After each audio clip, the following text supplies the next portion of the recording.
ขอความนอบน้อมแด่พระรัตนตรัย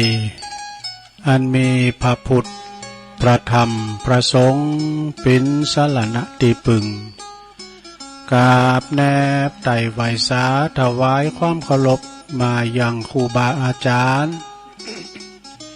พระมหาเถรานุเถระท่านเจ้าคณะพระสังฆาธิการพระภิกษุสามเณรเจ้าจุโตนจุองค์กุวัดวาอารามเน้อพร้อมถึงสำนักที่พักสงฆ์โดยเจริญปอนเจริญปอนมายังบรรดาปอออกไม่ออกศรัทธาสาธุชนต่างหลายเนาะปอหลงแม่หลงปอลุงแม่ป่าปีป่าหน้าเอาอาศรัทธาตีนจ้องห้องวัดเวลาบ่ายมากก่อนมาฟังรายการเนาะเปิดเครื่องฟังอยู่ตั้งบ้านตั้งจองตั้งหอตั้งเฮินกันในเวลานี้รายการสารธรรมยามบ่ายซึ่งก็ดำเนินรายการบริหารเวลาโดยต้นตัวแห่งอาตมาภาพเก่ากับผมตุลุงนันชัยวัฒนาคเสโนก็มาพบมาปะกันทุกวันบ่ายของวันจันทร์แล้วก็วันการเนอะมาพบมาปะกันรายการสารธรรมยามบ่ายตัวลุงก็บางทีก็น้อมนำเอามอลาดกทำปืนบานลั่นนาพองนะทำเมืองพองทำบรรยายพองนะมาเล่าสู่จู้กันฟังวันนี้เป็นวันพระวันศีลเนาะเดิน8ดับแล้วพอออกไม่ออกศรัทธาทั้งหลายเอ๋ยเป็นวันเดิน8ดับวันผู้ก็เดินเก่าจะออกมาเลือทำเดินกึ่งได้ก้าเนาะข่มสา8 9 10ปิ้งก็ข่มสาแล้วเนาะโอ้วันเวลาก็วยเนาะคำสาเป็นนี่ก็ถ้าจะได้ไปฟังน้ำฟังธรรมกันดีวัดก็แฮเนาะไปนอนวัดนอนวากันได้บ่ก็ขี้คายไปพองก็แฮเนาะแต่ก็บางทีบางแห่งก็รุนแรงอยู่นะชะตาก็จะไปประมาทกันนะก็จะไปประมาทกาดจะไปโต๊ะกันชุมชนแออัดก็ระมัดระวังใส่แมสซึ่งวันนี้เป็นวันอังคารที่30เนอะศรัทธาก็30พฤษภาคมเริ่มวันเดียวนะครับพฤษภาน้อมผูกกับวันการก็จะเป็นวันสุดท้ายของเดือนพฤษภาคมนะก็จะจากเข้าไปนะแล้วก็จะเดินมิถุนาก็จะเข้ามาแถมเดินมิถุนาก็มีงานมีการหลายวัดหลายว่าก็ยังติ้มไปด้วยงานประเพณีแต่ละวัดแต่ละว่ากันเนาะเปิ้นก็สมโพธิกันส่งน้ำพระธาตุก็ดีอาบน้ำธาตุเนี้ยก็ดีก็จะมีกันไปตลอดจนถึงหิ้มเขาวสาเบิ่เนาะเอาละต่อไปเอื่นๆพระดังสถานีวิทยุกันเน้อขอบคุณสถานีวิทยุในเครือข่ายที่เปิดหับสัญญาณรายการภาคตอนบ่ายตั้งแต่เวลา 15 ถึง 17 นาฬิกาก็ขอบคุณสถานีวิทยุคลื่นธรรมะของชุมชนวัดห้วยตองซักเนอ FM 98.75 เมกะเฮิรตซ์ขอบคุณสถานีวิทยุคณะสงฆ์อำเภอฝาง FM 100.25 เมกะเฮิรตซ์เนอขอบคุณสถานีวิทยุคลื่นพระพุทธศาสนาการศึกษาและวัฒนธรรมวัดไฟหิน FM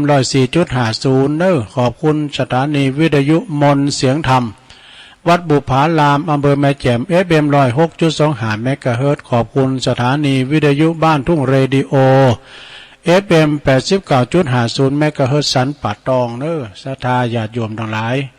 ที่เปิ้นก็เกี่ยวก้องเอาสัญญาณไปถึงบ้านถึงจองก็ขอบคุณทางสถานีเจ้าของเปิ้นเนอทางเจ้าหน้าที่ดีเจที่เปิ้นรับผิดชอบกล้องเอาสัญญาณนี่ไปฟังกันทางบ้านทางจองเนาะภาคตอนบ่ายของวันนี้นะ อากาศก็ค่อนข้างจะร้อนหน่อยเนอะสถานเนอะ อากาศก็ร้อนรุนแรงนะเพราะว่าเกี่ยวกับว่าตังเฮานี่มันมีฝุ่นแต่ทางเมืองลี่ก็นี่ตกอยู่เนอะสถานเนาะทางเมืองลี่ก็เนี่ยถึงไก่ดอยจ้ะก็จะมีฝ่ามีฝนตกลงมา วันนี้มาพบมาปะกันแล้วศรัทธาญาติโยมทั้งหลายก็ขอขอบคุณพี่น้องที่เพิ่นฟังกันหนักกันหลายตีหลายต่างที่ได้ฟังกันมาภาคตอนบ่ายเอาอันนี้มาว่าให้หน่อยนึงกันเนอะศรัทธาญาติโยมทั้งหลายสัพปุริสทานแปดอย่างนะคือทานของสัตบุรุษมีดังต่อไปนี้เนอะของที่เปิ้นมาทานสัตบุรุษนี่ก็คือผู้ที่ประเสริฐเนอะสัพปุริสทานแปดหรือว่าทานของสัพปุริสแปดอย่างหนึ่งนะหือของที่สะอาดเนี่ยของที่จะฮดทานเนี่ยสะได้หือมันสะอาดเนาะแล้วก็สองมีความปราณีตนะปราณีตก็คือเรียบร้อยนะสามหือเหมาะสมในกาลเวลานะเหมาะสมหือเหมาะกาลเวลานะของทานนะสมมติว่าเอาจะแป้ทานเนาะแต่แป้ทานขอน้ำโปจันอาหารก็ไปก่อนเพลเนี่ยกันเนาะถูกกาลเวลาสี่หือของตีควรหือเนี่ยมันจะว่าโอ้ตัวเจ้าทานวีไปเนาะอันนี้คนหือเดียวกันเนาะทานผ่าเลื้งไปทานผ่าปิ้นใต้เนาะห้าปิจารณาเลิกหือโดยวิจารณญาณนะหกหือสม่ำเสมอก็คือทานไปเรื่อยๆเจ้าในเจ็ดนี่ก็เบื่อเมื่อมีจิตใจผ่องใสนะแต่การอัศดากรต้านลังต้านนี่นะขณะที่ต้านมีจิตใจแจ่มชื่นเบิกบานบ่เสียดายของต้านไปแล้วนะเปิ้นเรียกว่าเมื่อต้านเมื่อหือไปแล้วก็มีจิตใจผ่องใสเอิบอิ่มในบุญแปดแล้วก็มีความเบิกบานใจนี่อันนี้สัพปุริสัตตานแปดอย่างเนอะศรัทธาญาติโยมทั้งหลาย แล้วก็ทำอย่างนึงรอสางตุ สัพปุริสัตธรรมนี่มันออกในธรรมมันออกดีนักธรรมเนอะศรัทธาเนาะสัพปุริสัตธรรมแปดหรือว่าธรรมะของสัตบุรุษคุณสมบัติของคนดีนะมีอย่างพองเพราะว่ามีเจ็ดประการกับนะมีสัจธรรมมีสัจธรรมเจ็ดประการนะมีอย่างพองมีหนึ่งมีศรัทธานะศรัทธาคือความเชื่อเจว่าทำดีได้ดีทำชั่วได้ชั่วนะสองมีหิริคือความละอายแก่ใจสามมีโอตตัปปะความเกรงกลัวต่อบาปนะสี่นะเป็นพหูสูตรคือฟังมันหนักเนาะฟังมันหนักมาหลายห้ามีความเปลี่ยนอันปราลบแล้วนี่หกมีสติมั่นคงเนาะเจ็ดมีปัญญาดีนี่อันนี้นะศรัทธาญาติโยมเป็นสัพปุริสทานเนาะสัทธรรมทาน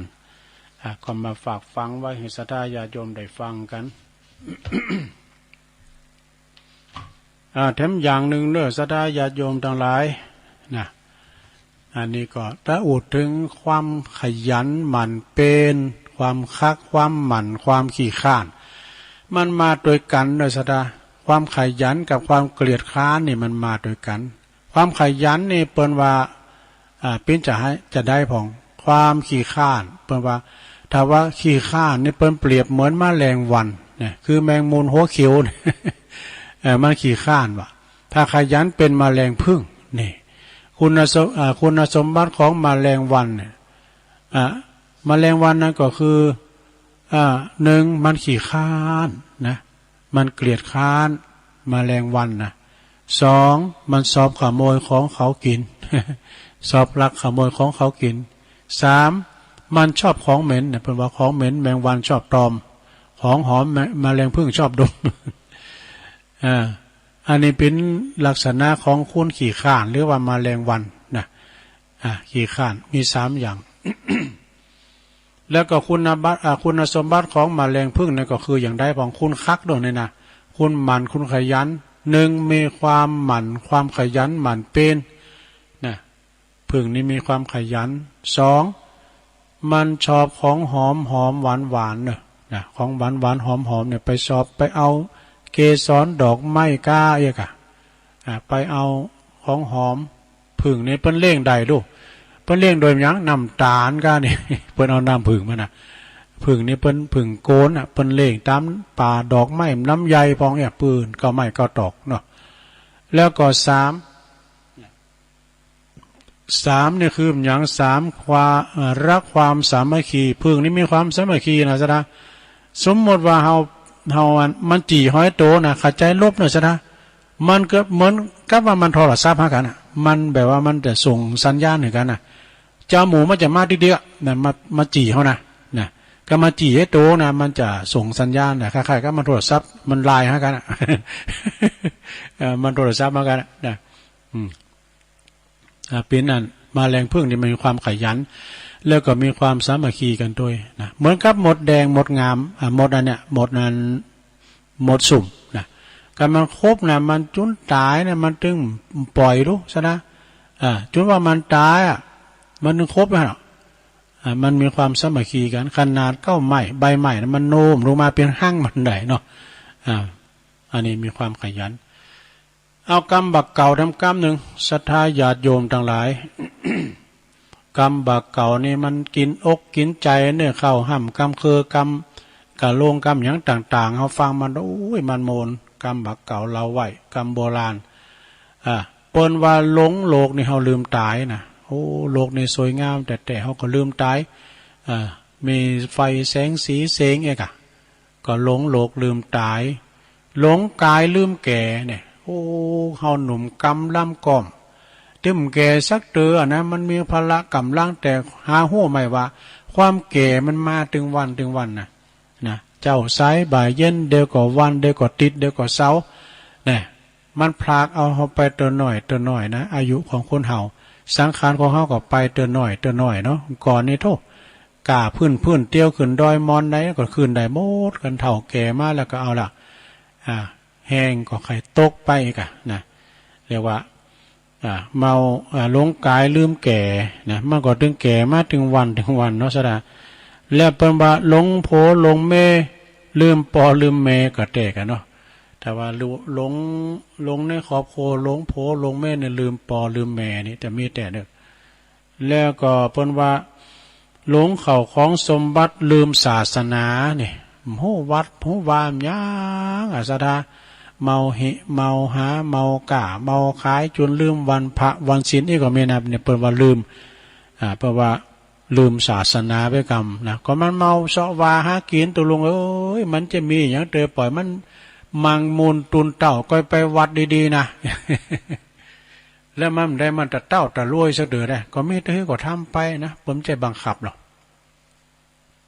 บ่มีการบังคับเนาะแล้วก็แปลว่าหลงกิเลสมัวเมาตัณหาลืมบุญกุศลนี่ก็อย่างเอี้ยกหลงกิเลสเมาตัณหาหันเปิ้นใดก็อยากใดอยากมีอยากเป็นเหมือนเปิ้นเนี่ยหลงกับกิเลสตัณหาก็เลยลืมบุญกุศลบ่ได้ทำบุญสักกรรมอันนี้ก็ฝากไว้เนอะเพราะว่าเนี่ยเมาตุกลืมตายเมากายลืมแก่เมาโพเมาเมลืมปอลืมแม่ปกติคนเราก็เมาอยู่ไม่รู้หายเมาชีวิตคิดปลื้มจนลืมตายเมาร่างกายว่างามอาลามตา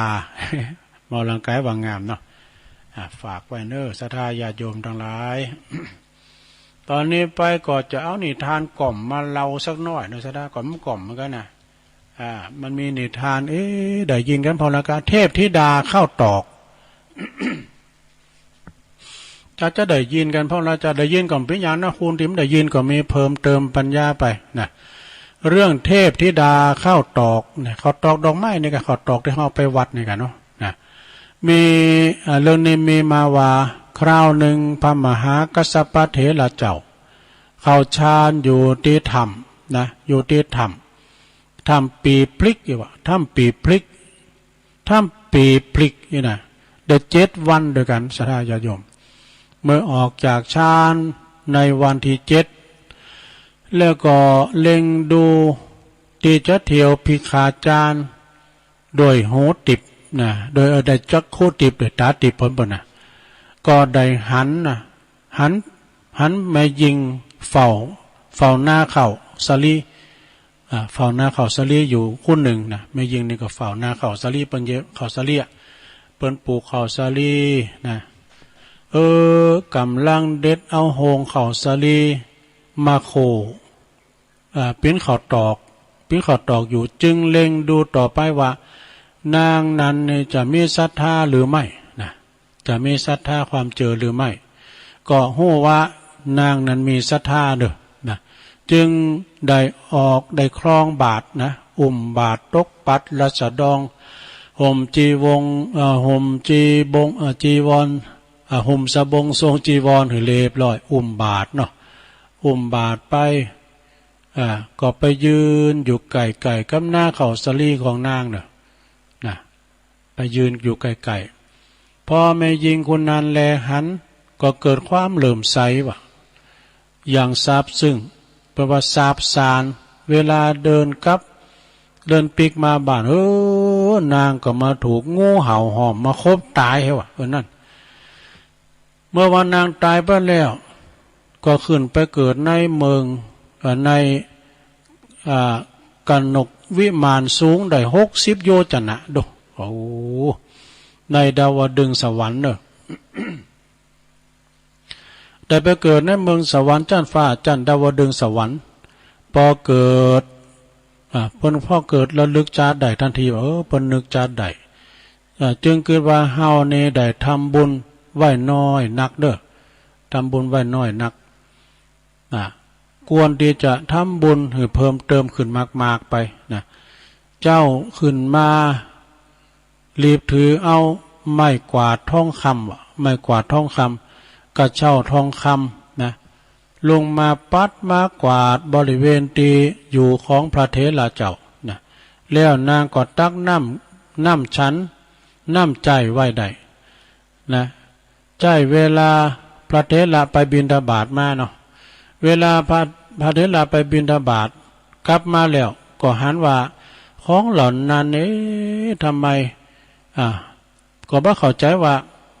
มันเป็นอย่างนี้นะคงจะมีพระภิกษุหนุ่มจ้าเนี่ยเข้าใจว่าเป็นตุเจ้าหนุ่มมาปฏิบัติปัดโปกว่าเพียวหรือมันก็จะเป็นสามเณรจ้านะถึงวันที่2เทวดานั้นก็คือแสดงมาเป็นแม่หญิงนะเทวดานั้นก็ไปทำอย่างนั้นอีกเนี่ยพระเถระเจ้าก็เข้าใจว่าเข้าใจเหมือนเก่าว่าแต่ว่าแต่ในวันที่3เนี่ยในวันที่3น่ะพอพระเถระเจ้าได้ยินเสียงไม้กวาดนะเสียงไม้กวาดเปิ้นกวาดเช็ดดีกะไปกวาดตามตารางกลางโขงก็เล็งรัศมีส่องเข้าไปตามจองลูกประดานประตูจึงเปิดประตูถามอันนั้นเป็นไผนะอันนั้นเป็นไผเองพอทราบว่าเป็นเทวดาเนาะก็ขับไล่นะครับไล่อย่าไปมาหนีทำซ้ำอีกเนอะนะเพราะว่าอย่ามาทำอย่างนี้อีกอย่างอย่าธรรมทึกธรรมกทึกในอนาคตะติเตียนเฮาติเตียนเฮาได้ว่านางมีเทวดาเทพธิดามานางหนึ่งลงมาปฏิบัติมหากัสสปะเถระเจ้า เทวดานั้นก็อ่อนวอนขอทำต่อไปแต่เมื่อบ่ได้ยินคำสั่งแต่เมื่อได้ยินคำสั่งขาดคำสั่งขาดของพระเถระเจ้านางก็บ่อาจจะคัดคืนเนาะก็เหาะขึ้นไปแล้วก็ไปหายอยู่บนอากาศทั้งว่าดูนางเทวดานั่นนะ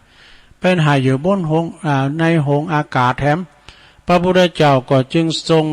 สดับได้ทรงสดับจึงทรงเปล่งพระรัศมีเนอะไปปรากฏเหมือนกับพระพุทธเจ้าประทับอยู่ณสัพพนานะแล้วก็ตรัสว่านี่เนี่ยเทพธิดาเอ้ยการสำรวมในนาทีของกัสสปะบุตรของเฮาเนี่ยนะลูกศิษย์ของเฮาเนี่ยนะส่วนการทำบุญก็เป็นนาทีของผู้ที่ต้องทำบุญเพราะการทำบุญทำให้เกิดสุขทั้งจัดนี้และจัดหน้าต่อไปตรัสอย่างนี้แล้วก็เลยตรัสต่อไปว่าถ้าบุคคลใดบุญไว้ แต่บุญไว้แล้วก็สมควรที่ว่าทำบุญนั้นอยู่เนืองเนืองเนอะ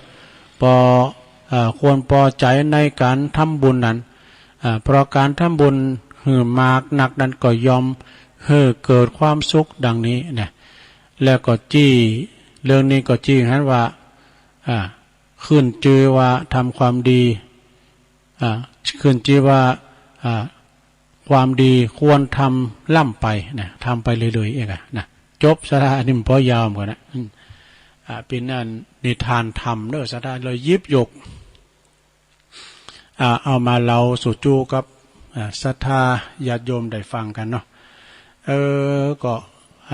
มีน้ำลายเรื่องที่ได้เอามาเราสู่จูกันฟังพอออกศรัทธาญาติโยม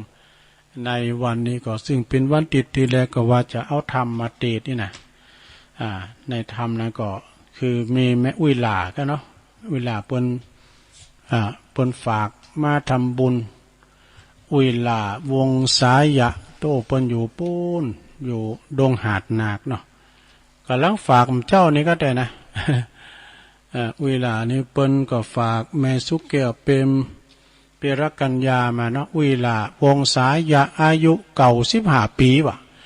บ้านดงหาดนาคเนอะถวายการเตโตลงยอง1 ซองแล้วก็การน้ำกาไฟ1 ซองแต่ว่ามันต้มเต้นยันได้ก็ผูกก้อยเตดเนาะผูกก้อยเตดผูกวันการผูกก็มาแถมแรงแถมบ่ายเนาะฉะนั้นก็วันนี้เปิ้นอาจจะแบบปิกเตก้าเปิ้นมาตอดผ่ากันที่นี่ที่วัดปากตั้งเจริญเนาะตัวลุงก็มาเกือบเต้นเปิ้นขึ้นพิธีขึ้นบุญอาสงกันแล้วก็ตัวลุงก็ฟ้าวปีกมาก็มันใจไกลกันเนาะแล้วก็มาเข้ารายการนี่ก็เกือบจะมาเต้นเหมือนกันนะต่อไปเอานี่ทำกรรมหนึ่งชีวิตคือการเดินทางเนี่ยเดินทางแห่งชีวิตมันเป็นจะได้พองสดาญาติโยมทั้งหลายชีวิตเหมือนการเดินทางเลินลางเฮาเนี่ยเหมือนศาลาที่อยู่อาศัยเนอะเลินลางของเฮาเนี่ยนะศาลาแต่มันลุมันปังไปเฮาก็อยู่เฮิรนแต่ก็ออกจากเฮิรนไปก็คือจิตออกวิญญาณไปวิญญาณออกจากร่างกายไปก็ไปเสาะภูมิใหม่พบใหม่กันต่อไปเนี่ยเป็นคติธรรมชีวิตคือการเดินทางเปลี่ยนจะได้ก็ลองฟังผ่อนเนอสถาเนาะมีหลายข้อเหมือนกันเนอะวันเวลาที่ผ่านมาเฮาเดินทางโดยตลอดเนี่ยคือการเดินทางนี่เฮาเดินทางตลอดนะสถาญาติโยมทั้งหลายบางพองก็ไม่ได้เดินทางไปไหนอยู่กะบ้านกะจองชีวิตก็เหมือนการเดินทางก็เดินทางเป็นวันเหมือนกันนะถึงว่าเฮาเดินทางก็ต่างมันเดินโดยเฮามาถึงวันเฮาก็แก่เท่ามาถึงวันเนาะวันเวลาที่ผ่านมาเฮาก็เดินทางมาโดยตลอดแต่บางพองก็ไปโทจังหวัดโทประเทศโทโลกด้วยนี่นะการเดินทางนี่บางพองก็ชอบเดินทางไปทางน้ำไปทางไปทางบกไปทางหนอากาศนี่บางพองก็ชอบไปทางแอวน้ำตกไปทางหาดทรายไปทางภูเขาเข้าสู่ป่าธรรมชาติอันนี้ก็มันหุ้มเหมือนกันเนาะบางคนก็ไปทางหาดทรายทางน้ำตกไปทางน้ำทะเลนั่นแล้วแต่ไผแต่มันแต่บางสิ่งเป็นว่าสิ่งหนึ่งที่หลีกเลี่ยงบ่ได้ในการเดินทางคืออุบัติเหตุเนื้อสดาญาติโยมทั้งหลายอุบัติเหตุนี่ก็คือไปกับรถกับลาเนี่ยถ้าเฮาปันป้องก็เดินทางปลอดภัยเน้อนะมันก็อยู่ที่คุณที่บังคับนำกรรมก็คือคุณขับรถกานี่การขับไปดีๆนี่มันเป็นอย่างนะการเฮาขับโวยขับเหี้ยวเปรียกว่าสเวสวัสดิ์เนี่ยแซงใส่แซงขวาปาดหน้าปาดหลังอันนี้ก็ถือว่าประมาทเด้อนะ เฮาต้องระวังถึง2 อย่างจะได้ญาติโยมเนาะนะเพราะว่าสิ่งที่เฮาควรระวังก็คืออุบัติเหตุเนี่ยก็มีโดยย่อ2 อย่างก็คือ1ความประมาทของเฮา2ความประมาทของผู้อื่นนี่ผู้อื่นก็คือว่ารถเนี่ยมันจะมีกับรถเฮาน้ำตาหุนตางรถเนี่ยอย่างบีบินนะลงถนนหุนตางปนปันรถใหม่กั้นเลยนะ คือเอามาเนี่ยอ้ำลูกอ่ำบทรถอย่างบีบินนะปินที่กูจนเตไปตัวปนเบรกแห้งบ้านอ่ะ โอ้จะตำไม่ได้จะตำไม่ได้ไอ้น่ะเขาหู้กันเฮ้ยเนาะมันจะมีการรถเฮาระวังเฮาตัวบางทีเฮาขับมาจะดีเปิ้นมาจูนเฮ้ยอ่ะนะเขาก็ระวังเนาะรถบางยี่ห้อเครื่องบินจึงมักจะมีเครื่องมือสำหรับป้องกันภัยตัวนี่มีเครื่องมือป้องกันภัยอย่างเฮาขี่รถเครื่องนี่ก็มีหมวกกันน็อกป้องกันภัยกันเนาะอย่างเฮาขี่รถนั่งรถก็มีเข็มขัดนิรภัยกันนะจะไปประมาทเนอะแล้วก็ถึงอย่างนั้นอุบัติเหตุก็ยังหลีกเลี่ยงบ่ได้เด้อนี่เอาพอว่านานเป็นที่กูเนอะซะท่าเนาะรถมาฝุ่นตกน้ำนองมันลื่นถลายอ่ะนะรถขาวนั่นบุตโตโฟเจนเนอร์ก็ฮะเนาะลื่นถลายมาเนี่ยข้ามก็กลางมาน่ะรถตั้งนี้เปิ้นมุ้ยหน่อยก็จุนเข้ากลางลำบ่เดียวอุ้ยชั่วพริบตาเดียวเนอะซะท่าแปะเปิ้นว่าพลิกหน้ามือเป็นหลังมือรถหรูรถงามเฮาก็มีอ่ะเสียหายทั้งทรัพย์สินดีมที่ก็เสียหายทั้งชีวิตตัวเนาะแล้วก็ถึงอย่างนั้นอุบัติเหตุก็ยังหลีกเลี่ยงบ่ได้นะแล้วก็อุบัติเหตุแต่ละครั้งเลิศชีวิตน้ำตาความสูญเสียก็เกิดขึ้นนะอันจะเดือดร้อนกับเฮานะเฮาเจ็บเฮาปีนมาแล้วโดยอุบัติเหตุพอเฮาแม่เฮาญาติพี่น้องเฮาก็มีความเป็นห่วงเฮาสมมติว่าเฮามีการมีงานทำดีๆเนาะเกิดว่าเฮาไปประมาทขับรถไปฉลับไปเฉียวไปจวนเปิ้นแล้วเฮาก็ประสบอุบัติเหตุโดยร่างกายเฮาเกิดว่ามันเสียองค์กะไปกายนะเนาะเรียกว่าเปิ้นทุพพลภาพไปมันยกมือยกแขนบ้าขืนเนี่ยโอ้ก็เสียอนาคตไปเลยเนาะเสียอนาคตไปเลยนะสดาญาติโยมทั้งหลายแต่เปิ้นปีนมาอย่างแต่กำเนิดนั้นไว้เป็นหยังเนาะเปิ้นปีนกำเนิดมาเนี่ยคนพิการเนี่ยปีนมาแต่ด้วยกำเนิดเนี่ยก็ไปปีนหยังแต่นั่นสดาญาติโยมทั้งหลายแม้แต่ว่าคนพิการเนี่ยพิการทั้งสายตาทั้งหูทั้งหัวเข่าแข้งขาร่างกายกูสิ่งกูอย่างเปิ้นหันความสำคัญว่าถอดทิ้งเด้อเยี่ยมบ้านเยี่ยมใจผู้ประสบภัยนะเปิ้นว่าผู้ประสบภัยพิการนะอย่างตั้งเทศบาลเวียงหนองหล่องเปิ้นทำเนี่ยเปิ้นก็จะทำไปเยี่ยมบ้านเยี่ยมพี่น้องที่เปิ้นติดตังติดเตงพองกาเปิ้นทุพพลภาพเปิ้นเดินเหินไปไหนบ่ได้เรียกว่าพิการก็ไอ้น่ะเปิ้นก็จะไปยื้อไปเยี่ยมเอาของเครื่องอุปโภคบริโภคไปหือตีสะท่าหอมกันนะกะเนาะฉะนั้นก็ไผจะหายจะหอมเครื่องอุปโภคบริโภคคือปัจจัยเป็นสัตว์ตั้งก็ดีบ่ว่าจะเป็นดังงานข้าวเปลือกได้หมอข้าวสารอาหารแห้งปลากระป๋องมายำไวเล็กตาซอยอย่างต่างๆนี่ได้หมดนะสาระของกินของหวานเนาะเปิดเป็นการบำรุงขวัญบำรุงกายบำรุงจิตใจให้กับผู้ที่ประสบเป็นคนพิการกันนะอันนั้นพระเจ้าหายจะห้อมก็ไปหอมไดเนอไปหอมตีตีเวียงน้องหล่องตีไอ้นิกรชายน้อยก็ได้เปิ้นเป็นประธานนะตัวลุงแต่งต่างเพราะว่าเปิ้นเป็นนายกสมาคมคนพิการแห่งเวียงหนองหล่อง ที่จริงเปิ้นจะพิการนะและเปิ้นก็ได้รับเป็นคณะกรรมการฝ่ายประชาสัมพันธ์โดยก็เปิ้นก็เอาใบให้ตัวลุงประกาศเหมือนกันนะเจ้านี่ก็ประกาศประกำเนาะถึงไหนละดูเหมือนว่าอุบัติเหตุแต่ละครั้งนี่ก็นำมาสิ่งชีวิตแล้วก็น้ำตาความสูญเสียที่เกิดขึ้นนี่พระเทติเจริญแล้วจริงๆนี่อุบัติเหตุบ่ค่อยเกิดเพราะว่าเปิ้นมีการป้องกันดีถนน4 เลนนี่เพราะมีปัญหาเนาะมันไปเลนไผเลนมันไปนะแต่ว่าถนน2 เลนนี่แล้วรู้กันจะไม่ได้แต่แซงหันแต่แซงนี่มันก็เดียวก็ไปปะกันประสานง่ากันเนาะแล้วก็พระเทติดอยพัฒนาอุบัติเหตุนี่นักเนอะสะท่าเนาะบ้านเฮาตีกำลังพัฒนาอุบัติเหตุก็มีมากเหลือเกินว่าเพิ่นว่านะเหมือนว่า เหมือนเฮ้ามองหรือว่าพอการสูบบุหรี่ดื่มเหล้าเหมือนผลละไม้หลายมากแต่จริงมันก็หนักนี่อันนี้ว่าเขียนอย่างไรเนาะค่าของคนอยู่ที่ผลของงานเด้อชีวิตเฮามีกาเพราะงานที่เฮาทำที่เฮากระทำมาเนาะแล้วก็เรื่องส่วนเฮาส่วนมากก็สอบผลงานก็คือเงินสอบผลงานคือเงินมีงานจริงๆก็เฮาก็บ่สอบไปทางเงินได้เพราะว่าเงินคืองานคือเงินก็ถ้าว่าเฮาขาดได้เงินก็ทำงานนะทำงานไปเพราะว่าจะเป็นงานบกดินสินต่อแต่ก่อนนี่เปิ้นตัณหาทุกคนก่อนนะซะนะเนาะถ้าว่าเปิ้นว่าวันนี้ได้ไปวันเปิ้นวิทย์ไปหันวันยิ้มได้ไปก็ไปจอยงานหันงานหนีนะความจริงในการทำไปวันก็วิทย์ก่อนนี่เปิ้นตัณหาเอกได้เงินได้คำมาเก็บหอมล้อมลิดไว้ก้านะแต่ว่ากินง่ายใจโอยก็ละก่อนนี้บกดินสินต่อก้าหับจ่างบกแต่นากาเนี่ยไทยนากา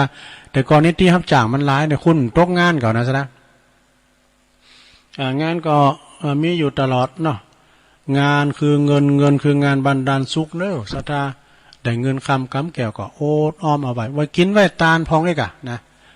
ไว้กินไว้ตาลไว้ไปหันไปนี่เปิ้นไปได้ไปเปิ้นอยู่ได้อยู่เปิ้นกินได้กินก็คือว่ามันขีดจีจนเกินไปบางพองก็ขีดจีท่านีบักกินบัดต้านประวัติสุมาเด้มันขี่มเยี่ยวเนาะกินทั้งเปิ้นไหวทั้งโตก็มีนะเรียกว่าคนเห็นแก่ตัวคนคุณหันแก่ตัวเนาะกินเปิ้นไหวโตไปคบความไผ่กำสู่เนาะฉะนั้นก็ต้องมีน้ำใจถึงสองเบิ่งเฟืองฝ่ายนะสมมติเราไปโดยการเปิ้นปิ้นรถเฮาปิ้นน้ำมันเนี่ยก็อยากดูลุงว่าเอาปิ้นรถแต่เปิ้นปิ้นน้ำมันก็คือว่าเฮาสมมติเอารถเฮามีเนาะเปิ้นก็ปิ้นน้ำมันก็ซื้อน้ำมันเติมน้ำมันก็แป้งสดาญาโยมทั้งหลายถ้าน้ำมันขึ้นได้อย่างนะอันใดก็ขึ้นไปหมดได้มันปิ้นผลโพงตัวกันไปสำหรับตังอันนี่นะ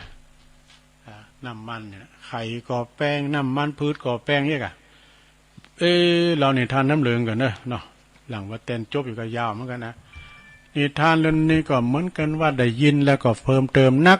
บุญกับโจรสลัดนี่เปิ้นบอกว่าอันนี้เป็นเรื่องของทันอันนี้นี่เป็น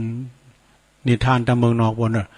ทางพระพุทธศาสนาของเฮาคารวาสสูงอายุคนหนึ่งมีผู้สูงอายุคนหนึ่งจือพงใช่ปะจือพงซึ่งมีสมบัติมากมายวันหนึ่งหลังจากที่ไปปะกับอาจารย์ผู้ฮู้เปิ้นแจงเหตุทันหนึ่งไปปะอาจารย์ผู้ฮู้แจงอยู่ทันหนึ่งเป็นอาจารย์เขาก็ตระหนักว่าทรัพย์สมบัติทั้งหลายปิ้นปิดภัยแต่ศรัทธาทั้งหลายลองคิดบ่หรอนายพงในหันว่าทรัพย์สมบัติทั้งหลายนี่ปิ้นผิดปิ้นภัยจะได้มันปิ้นผิดปิ้นภัยดังนั้นนี่ก็มันก็สามารถปิ้นภัยต่อธรรมชาติและก็ต่อมนุษย์คนเฮาทำให้เกิดความละโมบโลภมากข่าฟันบั่นแต้งโดยทรัพย์สินเงินทองเนี่ยแต่กันเนาะเขาจึงเก็บสมบัติทั้งหลายทั้งหมดคุณลุงใส่เฮ่อลำใหญ่ใส่เฮ่อลำใหญ่แล้วก็ความตั้งใจดีเขาจะโยนมันลงทิ้งลงทะเลไปแล้วพอถึงเวลาที่เขากำลังจะโยนลงทะเลนั่นเองก็มีโจรสลัด500 คูณว่าพวกโจรทั้งหลายเนี่ยเป็นโจรน้ำเนี่ยแปลว่าโจรสลัด500 คูณก็ปรากฏกายขึ้นในบุญเฮอของเขาแล้วมาป่นของเขาป่นเฮอเขาก่อนนายพงก็บอกโหซื้อโกมยังซักอย่างดังนั้นเขาจึงยืนคอยโจรสลัดท่าโจรสลัดเมื่อพกนั้นเริ่มขึ้นมาบุญเฮอนายพงก็บอกเขาว่าพกเธอเนี่ยต้องการสิ่งนี้ก็เข้ามาเอาเลยมาเอาเลยแก้วแหวนเงินทองสมบัติพระสถานเนี่ยคำจะปิ้นโหงแล้วเอาขดายเอาไปเอาไปให้หมดเลยว่ะ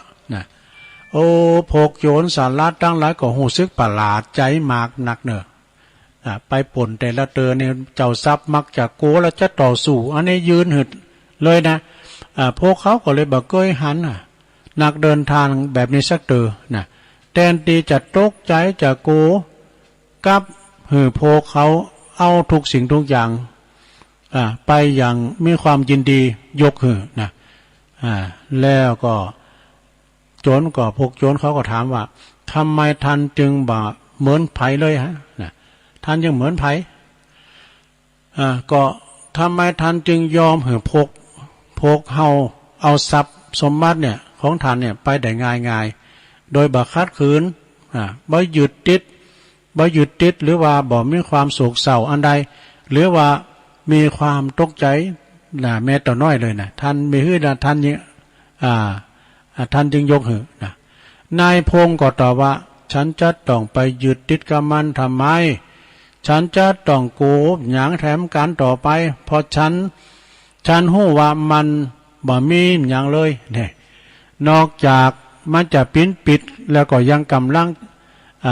ข้าก็กำลังจะโยนลงทะเลอยู่แล้วมันปิ้นนั้น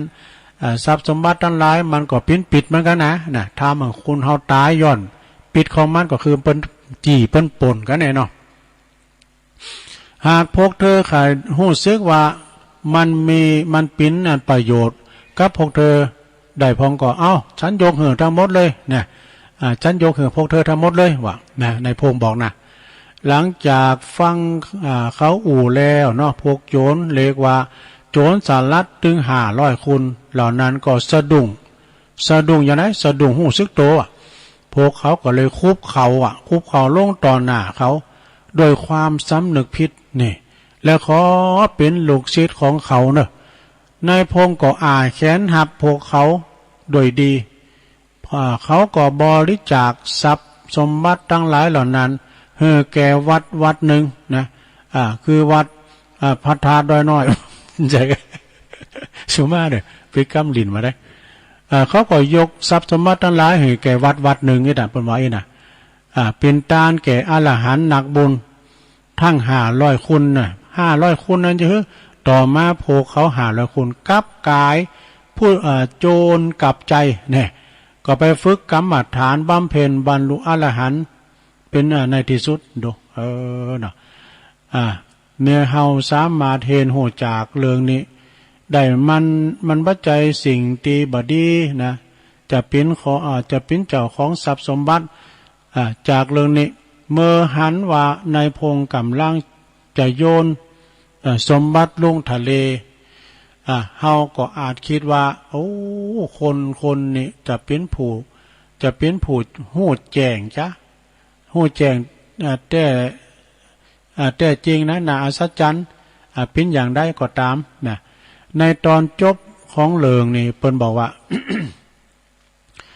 เมื่อได้หันเขาบริจาคสมบัติเขาแก่พระนะหรือว่าแก่วัดหนึ่งนะแล้วก็เป็นโจรสารัดกับกายเป็นพระ คือโจรกลับใจขณะเป็นโจรแต่ก็กลับใจมาบวชเป็นพระมาว่าก็คือเกิดขึ้นมาว่าทำตัวในทางดีทำตัวในทางดีอาจจะอู่ได้ว่าหันพิษเพราะว่าบ่พิษที่จะโยนทรัพย์สมบัติลุ่งทะเลแต่เขาก็โห่แจ้งแค่ครึ่งหนึ่งเท่านั้นแค่ครึ่งหนึ่งเท่านั้นโอ้หลายอยู่ในสถานี่ก็ซึ่งความเป็นมากก็คือเอาไปเอามาโจรสลัดตึง500นั่นก็กลับมาสวามีผักนะมาเป็นลูกศิษย์ของนายพงก็ปาไปโบสถ์หมดนายพงก็โบสถ์จนจบเป็นพระอรหันตานะเรื่องนี้ก็จบลงไปสถาเป็นนิทานธรรมเนื้อสถามีคนหนึ่งเนี่ยทรัพย์สมบัติพระสถานมีนักนาพระป่านแต่กับหันว่าทรัพย์สมบัติเหล่านั้นเนี่ยมันเป็นปิดก็เลยจะเอาไปโยนลงทะเลแล้วก็พอดีทางโจรสลัดมาหันใส่โจรสลัดก็กำลังจะมาป่นเจ้านายเจ้านี่เนี่ยเรียกว่าเจ้าของทรัพย์ก็เอาไปเลยสู้ใครก็เอาไปเลยก็เลยมีความแปลกใจกับโจรอะไรเปิ้นก็มี ธรรมดาเนี่ยจะต้องตื่นตระหนกตกใจขอชีวิตก้ามสักกะอันนี้ซ้ำเอาหือเปิ้นแล้วก็ต่างนายพงศ์ก็อธิบายไปว่าทรัพย์สมบัตินี่เป็นปิดอย่างอันนี่ทำเหออันคุณต่างหลายติปินโจรนะก็เลยกลับหันว่ามีความมาลืมใสตีเปิ้นได้สาระนะสาระแล้วก็ออกบทเลยบทตามแล้วกันหมดเลยจบอรหันตาจบสดาจะโยมเนาะจบพอดีนิทานธรรมเนาะตักตังลายให้หน่อยว่าแม่เดือนเพ็ญทิมวางฟังอยู่เนออาจารย์นิพนธ์คนโคราชไว้สาครับฟังอยู่ครับนี่แล้วก็มีคุณแม่กันดาศรีเนตรนะจากหางดงฟังอยู่คุณพี่ยุพินหอมมาลาจากแม่อยู่ก็ฟังอยู่ยมฉัดชัยวงศาฟังอยู่เนอตัวลุงพี่ใหญ่ไตโหบรรจงกันได้วงพี่น้องตัวแทนนำดิบเนอฟังอยู่แล้วก็ยายมาก็ฟังอยู่กลุ่มเทพาลักษ์16ฟังกันอยู่เนอะ60ผู้ใหญ่ตีเคารพนับถือแล้วก็มีแม่พันธวันนะแม่พันธวันนะในปูนวันนี้ก็แม่พันเนาะเพิ่นมีงานสำนักสงฆ์ห้อมบุญวันที่30วันนี้เนาะถ้านั้นโมนได้อีเก้กับลังหลินโมนกราบด้วยนะอีเก้อาซอนะจะมีที่หันเนอะที่วัดสำนักสงฆ์หอมบุญกันต่อไป วันนี้เปิ้นก็ทำบุญตีวัดปากตั้งเจริญนะตุลุงก็ไปจอยมาปีกมาเกิดบัดต้านเขา หรือเวลาทำ10 นาทีก็มาเข้ารายการเปิ้นทำบุญวันเกิดท่านพระครูกัลยาณปาโมทย์ด้วยแล้วก็รวมทำบุญสืบชะตาอันรวมทำบุญตาลผ่าป่าด้วยเนาะตามป่าโดยขอขอบคุณกับศรัทธาที่เปิดมาพี่น้องตามเมืองลี่ก็มานะหลายตีหลายต่างที่มารวมทำบุญด้วยกันนะตอนนี้ไปตุลุงก็จะลองเช็คคืนเช็คซ้ายนะ เปลี่ยนบรรยากาศโชงนั้นก่อนจะพักตอนนั้นตอนแหลกนี้ก่อนเนาะพระจะโทรมามาจามาแจ้งผลการหับฟังวันนี้ยังฟังอยู่เนอที่หันที่นี่ฟุ้นโต๊ะกอยนะ แจ้งความจำลงแต่ตอนบ่ายนี่คุณก็จะบอกป้อมีหลายที่เปิ้นจะฟังกันเนาะเบอร์โทรมาที่เบอร์0899555656เนาะเจริญปอนไหว้สาเจ้าดูลุงอันนี้แม่อมรกะแม่นแล้วเจ้าฟังอยู่แม่อมรก่อนวันนี้จัดหอมนะเจ็บหลายคนเนอะฟังดูลุงนี่นะวันนี้เด็ดฟังนิทานทำด้วยมันกูมาไปหน่อย3-4 คนเจ้าจัดหอมมันไม่ไหลที่ยังไปตัวกันนะจ๊ะแม่เจ้ารถดูลุงจะมาวัดอันนั้นกะวัดปันปางกะดอยข้างไปกะวันปันปางไปวันที่วันใดที่11กะมีอยู่หันกะ3 วัน10 11เจ้าถ้าได้ไปก็อย่าได้ปะกันไปหอมกันทำนะไปปะกันบุญวันนั้นทุกปีว่าหันไปนิมนต์มามีในกาที่นี่ก็มีที่วัดเนี่ยมีหมดไปกุฏิเปิ้นจัดใหญ่เนาะวันเกิดครูบาเนาะวัดดอยข้างก็มีแต่ว่าแล้วดูแล้วไปละแต่ว่าแล้วเปิ้นมีบอกไฟเนอะดูลุงแข่งบอกไฟแข่งบอกไฟแต่ว่าค่ำมาพวกเขาแห่เทศกันมนกะมีต้นไปทำบุญเห็นน้อยคำได้เยอะเหมือนเนาะมันอ่านมาเมินแล้วมันอ่านมาเมินแล้วเขาก็ขั้นม่วนกันก็กระจายใจคนดุมใจกันเนาะได้กะดีแล้วโทษเล็กๆน้อยๆก็ทำบุญกันไปก็ไม่ได้นิมนต์หนักเนาะเพราะมันเจ้าบ้านเฮาก็ถึงปริบ่เลยบ่เตอแล้วล่ะเจ้านิมนต์ให้สัก10 ปลายได้ค่ะแล้วโธ่ก็เอาแล้วเนาะภายในจ้ะปีหน้าก็ก้อยติ้มสูตรกะเนาะอากาศถ้าปีหน้าถ้ายังฮื้อก็เต็มสูตรก็ได้ไปทางวันโต๊ะห้องกับหมูเด้อค่ะยินดีอ่ะเจ้าขอบคุณแม่อมรหลายๆเนอะเจ้าไว้สาเจ้า0899555656โทรกันเข้ามาเนอะขอบคุณแม่อมรฮะทาดอยคังตุปีเปิ้นก็เป็นพระครูเนาะเปิ้นก็มีวิทยุว2 ว 8เหมือนกันเนอะนะขายเปิ้นนะก่อนเลยปะเปิ้นและเตอกับปะกันหลายตีไปชันเพศด้วยกันอยู่โดตัวปีเปิ้นนะเปิ้นก็อู่ย่องเนี่ยเปิ้นเป็นพระครูเนาะแล้วก็หลายตีโดยตีเปิ้นลินวิทยุด้วยกันนี่นะ ไปตังปุนตัวน่ะตังบานหงปุ่นน่ะป่าปูตุงมานว่าก็คืนนี้ครับได้ถึงปุนก็ฮะป่าปูท่านรองได้ยินเหรอ ท่านรองกำพล อันนี้ก็งานเปิ้นจะพร้อมพระบาทเด้อวัดป่าปูตุงมานป่าปูเนาะแล้วไปแล้วก็เนาะพร้อมกับพระบาทตุลุงเคยไปจวยนะเมื่อละนะปล่อยหลวงก็ไปเรายกยอดชัดก็ไปแล้วโอ้ตำบลก็พวกคุณแน่นเด้อคุณจะร้ายวัดท่านพระครูรองเจ้าคณะตำบลน่ะวัดวัดมันเนี่ยนะตำบลป่าปูวัดป่าปูตุงมานก็เคยไปเนี่ยโทษตุงมานเนี่ยเคยไปเมื่อน่ะอันนั้นเป็นอภรรปีใหม่ก็ฮะเนาะตุงมานในวัดของหลวงปอรองเจ้าคณะอำเภอลีท่านพระครูกาลยานะพระครู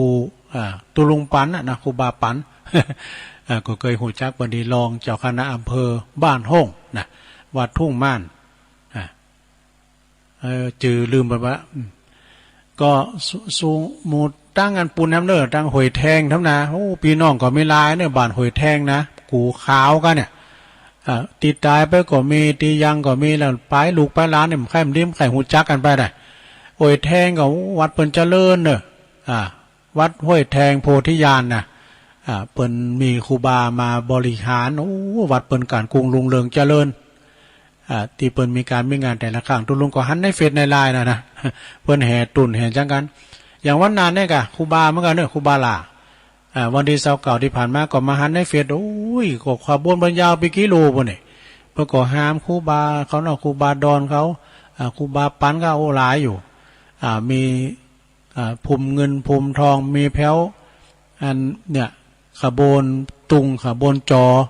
โอ้อลังการเหมือนเดิมเนี่ยวัดพระเงือพระนารามนี่นะโฮงตาลก็มีนักไม่ร้ายปีนี้ก็ตุลุงก็ไม่ได้ไปเพราะว่าเปิ้นก็จัดกันระหว่างภายในไงเนาะจริงๆก็กับครูบาลาก็เคยกันพอดีนะแล้วก็หลายวัดเนอะที่เปิ้นจะมีการมีงานที่วัดพระธาตุดอยหลอก็วันที่22กันเนาะอันนี้มีคณะซอเนอะเสียงซอสันป่าตองแม่ครูบัวชุมอินถาเปิ้นจะไปซอเป็นคณะเนอะนี่นะคณะใหญ่นะเป็นใหญ่อีกเก้นะเปิ้นมาเป็นตอนนะคณะของแม่บัวชุมอินถาหรือว่าคณะเสียงซอสันป่าตองเนี่ยก็แม่น่ะอาจารย์พระครูเปิ้นอาจารย์เปิ้นบอกมามเจ้าเปิ้นว่าวันที่22แล้วก็หลายตีโดยนะวันที่7นี่ก็ปุ้นที่วัดดอนชื่นแล้วหลายตีในวันที่7นี่มีแถวน้ำดิบลงก็ตาตุ่มก็สาปุงน้อยก็แต่ละตีเนี่ยเมื่อก่อนนี่มีมดเนอสดามวยลำวงย้อนยุคเนี่ยมีมดแต่โควิดมาเนี่ยเปิ้นก็ปินดีกับซอกันเนาะซอนี่เปิ้นหามนะอีเก้ก็หามเทคนี่ว่าในตังปูนมีเนาะแม่อมรเนาะเทคนี่ตังเทคนี่มีอยู่แต่ว่ามวยย้อนยุคนี่ไม่เคยมีไหนแต่เนาะจะมีก็มีซอมีเก้อย่างที่วัดป่าล้านก็มีลิเกของคณะเสน่ห์ชนะศิลป์ปู้นวันที่18มิถุนาบ่เดินเก่าดับ เก่าดับก็มีหลายนะน้องเงอก็แม่นะก็เนาะน้องเงอกับบ้านปอคูเขาว่าบ้านปอโลงเขาแล้วก็ป่าสร้างงามด้วยกันเนาะท่านพระครูไพศาลปริยัติกิจด็อกเตอร์เจ้าคณะตำบลป่าสร้างเจ้าวัดป่าสร้างงามเนี่ยนะแล้วก็ดูเหมือนจะปินตั้งปุนโตยเนี่ยเดินดับนะตุนพึ่งเนาะตุนพึ่งน้องหลองทำเนาะที่เปิ่นมีการมีงานตัวลุงก็เคยไปช่วยงานโอ้การงานเดียนอลังการแต่นี่ก็วัดตุนพึ่งวัดของแม่บุญศรีสร้างเลงก็เนี่ยนะอาจารย์ท่านพระมหาธีรพันธ์ธีรกิติเป็นนอนจวยกูปีมก่อนนะซ้ำยาเมือนมีโควิดนะเปิ้นแป้งเคืองเทคในนาสดาเอาล่อลาเคืองเสียงนะแป้งตู่แป้งปางลิ้นสดๆเนี่ยนะเปิ้นก็ห้ามอันออกกันมาเนี่ยปวดรู้ลำวงกันมาเนี่ยปวดมาถึงพีนี่ก็ดึกเหมือนกันเนอะมันโนฟอนโนลามกันนะเดี๋ยวนี้หาได้ยากันได้แต่ฟื้นฟูสมัยเมื่อก่อนไม่เคยมีไปแล้วได้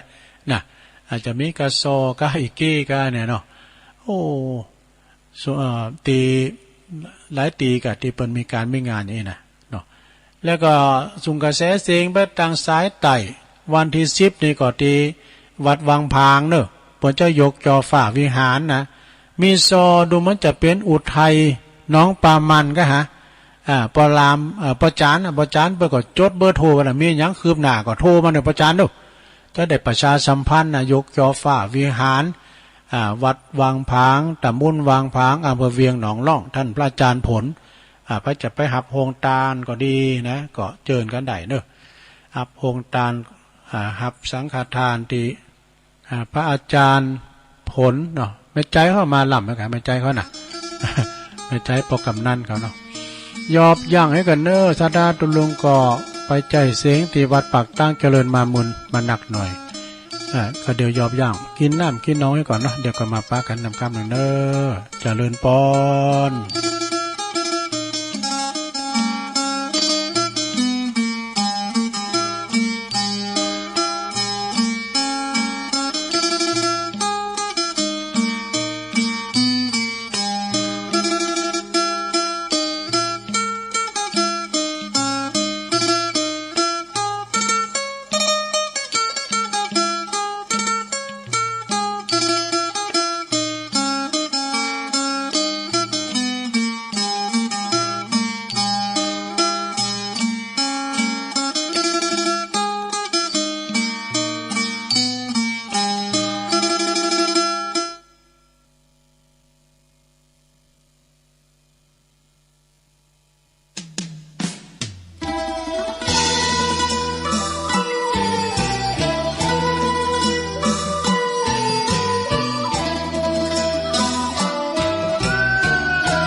จริงยิ่งนาแม่สายถิ่นนี้ก็ช่างสดสวยภูเขาลำเนาแล้วห้วยสดสวยดูช่างน่ารักถิ่นนี้แม้นว่าจะไปแสนยากแม้นใครได้ไปหูจักจะหาก็มีจืดจางเมืองฟางถิ่นนี้เป็นเมืองในฝันเหมือนดังถ้วยเทพบันดาลสวรรค์ของคนเมืองฟาง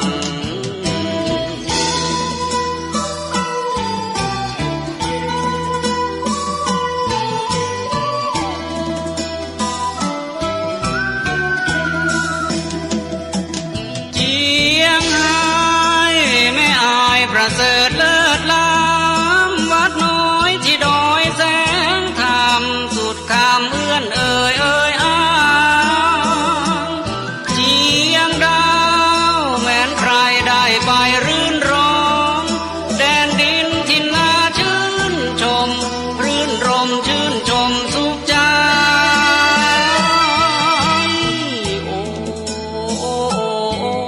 แอวเหนือบ่เคยไปเห็นบ่จื้อเมืองเหนืองามล้ำช่ำชาลา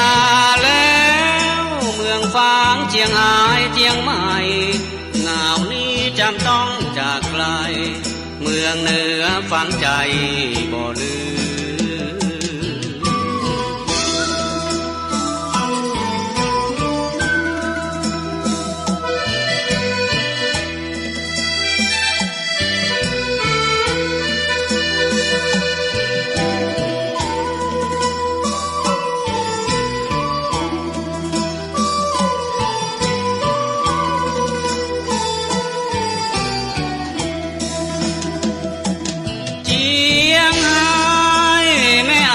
ประเสริฐเลิศล้ำวัดน้อยที่ดอยแสงธรรมสุดคำเอื้อนเอ่ยอ้างเชียงดาวแม้นใครได้ไปรื่นร้องแดนดินที่น่าชื่นชม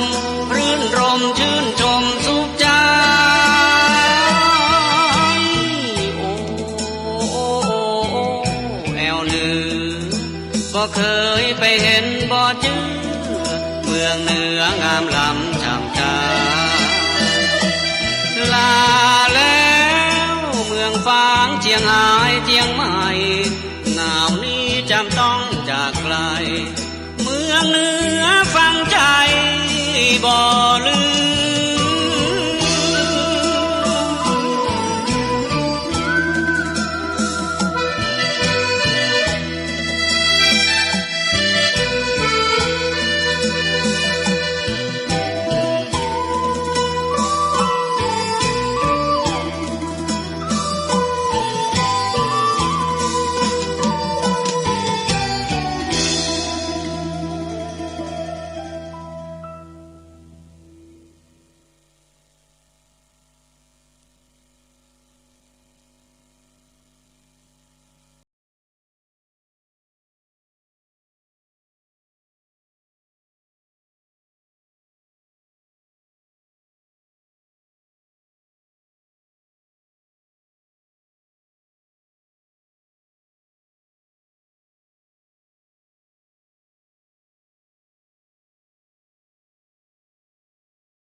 เอาแล้วศรัทธาญาติโยมต่างหลายอย่างมึนไปหน่อยเด้อ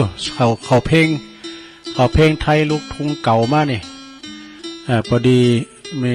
โยมเปินมานี่กำเดียวกำเดียวก็ย่างแทบหน่อยนึง เพลงก็เลยเข้ามาเนาะเอาแล้วมาปะกันแล้วศรัทธาญาติโยมขอบคุณเด้อศรัทธาที่เปิ้น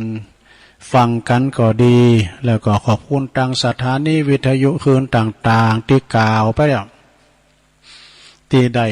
ลิงก์สัญญาณก็เกี่ยวสัญญาณไปนะแล้วก็ศรัทธาญาติโยมก็เลยไปเอาทำจีนองขันมาจะตีทำอุ้ยหมอนกันเนอะอุ้ยหมอนถ้าจะฟังอยู่จ้าถ้าเปิ้นหับได้นะก็ล่างได้รับซองเจ้าเนี่ยเปิ้นฝากมาให้ตัวลุงเด้อนะแม่สุเกี่ยวเปละกัญญาเปิ้นอยู่ดงหาดนาคนะเวลาฝากซองกันเตดมาให้ลุงอายุเก่า15 ปีเนอะอุยหลานี่นะออมกันเทตุลุงกันถ้าเด็ดทำเหมือนนลงหน้าอุยหลา โอ้เขารายการมาจัดลายดูหน่อยสักหน่อยเนาะเขาไปเพลงลายเพลงแล้วกันเนี่ย เอาตัวเนอะอ้าวฟังเตดฟังทำกันเนอะฟังมรดกธรรมก่อนของอุ้ยมอนละวงสายะเนอะ เพราะว่าวันนี้เป็นวันศีลด้วยกับฟังเทศน์ฟังธรรมเนาะนะโมตัสสะภะคะวะโตอะระหะโตสัมมาสัมพุทธัสสะสัทธโวดุลาสัพพุลิสัตทั้งหลายทั้งหญิงใจน้อยใหญ่ผู้มักใฝ่เจยบานนะจึงเฮตานบ่ขาดมีสินสะอาดรักษาปากันมามวลหมู่พร้อมหน้าอยู่ฟังธรรมจงอย่าจากกรรมน้อยใหญ่น้อยเป็นกรรมถอยสาทานจักเสียการปังเป่ามาเฝ้าฟังตาเก่าดอมได้คนยิ่งใจอยู่ไกลจักเดือดไม่แกนใจเราจักไขบอกกล่าวให้รู้ข่าวขียาถึงคนนาในโลกว่าเมสุขทุกโศกสุนกันพ้องก่อสุขอันนันข้ำเจ้าพ้องก่อมาทุกโศกเศร้าเครื่องขี่ร้ายและดีนิสัยมีกับลูกตายนานมาคนมีพายาจบจอดตุกก็บอดตอดมาปานนานใดเจยบานชื่นจอยคนพายาดอยปึกตาลสุงตุกปาวันน้ำบ่อขาดได้ไม่มาดเครื่องขี่กันจักนี้กันจักเฮเนพ้นจากตั้งตุกยากสงสารเฮได้เจยบานนั่นสายจักไปใดสันใดเราจักไขบอกกล่าวให้รู้ข่าวกิยาบาทนี้แหละนาสัทธาอันว่าสัพพัญญูปาพุทธเจ้าได้เทศนาแล้วเป็นคาถาว่ากรรมมนาวัตติโลโกดังในขายเก่าจี้เป็นไม้ว่าสัตว์ทั้งหลายในโลกมวลหมู่ย่อมย่อมเป็นไปตามกรรมอยู่ภัยมันย่อมพ้องก่อมาสุขคืนวันค่ำเจ้าบ่โศกเศร้าเครื่องกาผาทานมักไฟหรือใครใดอันใดก็สมใจกู้เจือดังไฟเอื้อใจไม้